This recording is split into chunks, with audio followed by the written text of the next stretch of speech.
everybody, welcome back to the K2N Online Paddle School. We are back here on YouTube, and this week we're talking about leading with the hips in your paddle stroke. Leading with the hips is an easy cue to try and clear up and simplify a lot of the movement that we take before initiating the stroke. The position that your body gets into before the blade interacts with the water dictates how well and how long you can make a connection with the water for. Last week's video, we talked about positive blade angle, which is one aspect of using your body and using your tool to extend the length in the water. Leading with the hips helps with positive blade angle, but it also sets up your body to help maximize its movement. So leading with the hip is a simple cue. You want to prioritize moving your paddling side hip forward as you begin the stroke. This creates a very important distinction in how you're setting up your body as that hip comes forward first.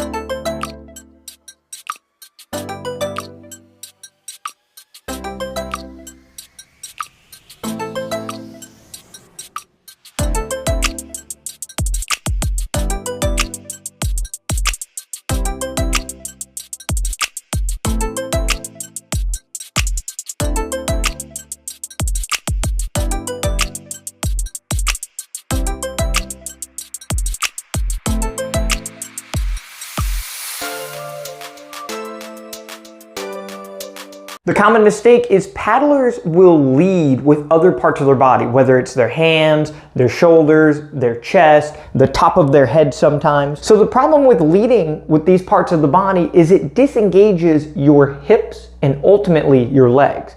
As my hands, elbows, shoulders, sternum, and the top of my head start coming forward, you can see my hips both push back. As these hips are pushed back, their ability to engage with the water is incredibly limited. In seated paddle sports specifically, our ability to create leverages and movement with the hips is already limited because we have some amount of weight on our sit bones which prevent us from moving freely.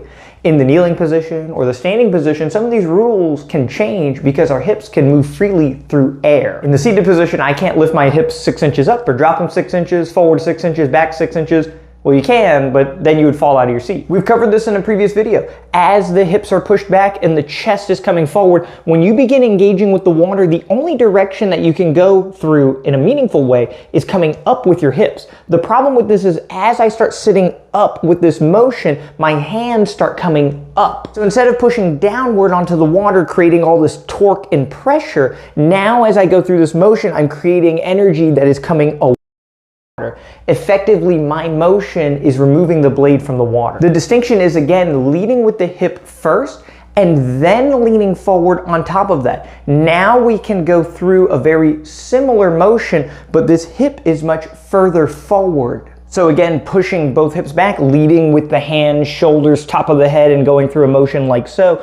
Both hips are pushed back, and as I begin going through my hip extension, sitting up, my hands are gonna come away from the water naturally. Leading with the hip turns this hip into it, and now as I tilt myself forward, this hip is prominently forward as opposed to pushed back here. This is the big difference, is having the hips in this position as opposed to having the hip forward then leaning forward. Now as I begin sitting up with my torso, my rotation and movement with the legs and the shoulders is going to create this downward pressure with both hands. So as I complete this motion, I can keep this tension on the water here. If both sides of my hips go back as I lead with my chest, my hands, and the top of my head, as I begin to sit up, I'm taking the blade out of the water. So my body motion, which is the strongest part of the stroke, is simply removing the blade from the water. Now if I need to get downward pressure, when I sit up, my hands have to move independently of my body. Lead with the hip first. Now this positioning here dictates that when I do lean forward and when I do sit up, it is all creating tension on my top shoulder and top hand pushing down.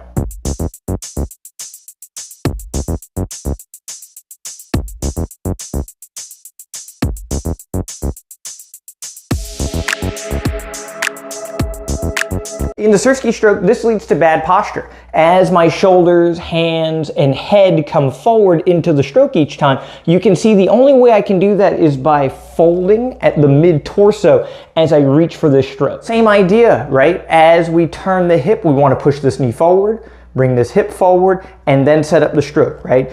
As I do this In the surf ski, my posture and my chest have to come up. As this hip goes forward, the chest comes up as a consequence.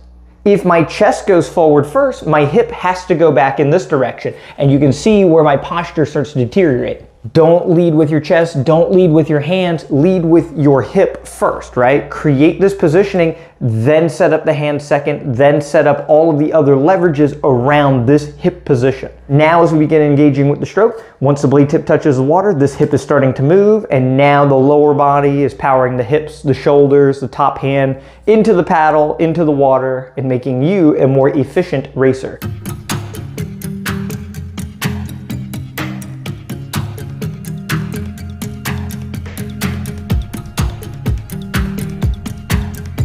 In all dynamic motion, it is about prioritizing your hips in order to engage your legs. In paddling, if we prioritize leading with the hip, the rest of the body will follow, and your positioning will be better, your connection with the water will be better, your power output will be better, and you will be a faster racer. Thank you guys so much for checking out the video. Don't forget to check out the K2NOnlinePaddleSchool.com. We break down the body into every single part, break down the stroke into individual parts, and break all of those ideas down into different skill levels based on how fast you can move a boat. Going through the curriculum gives you a ton of information and in-depth knowledge. Going through random motion is one aspect of paddling, but understand what you're doing helps you understand how you can improve your movement. If you haven't yet, don't forget to subscribe here on YouTube. We're almost at 5,000 subscribers. No, I always mention that, and a year from now, we're gonna have a lot more subscribers, and that part of the video won't make sense. But for today, please subscribe if you have not. Big shout out to all of our channel members here on YouTube. Their names are gonna appear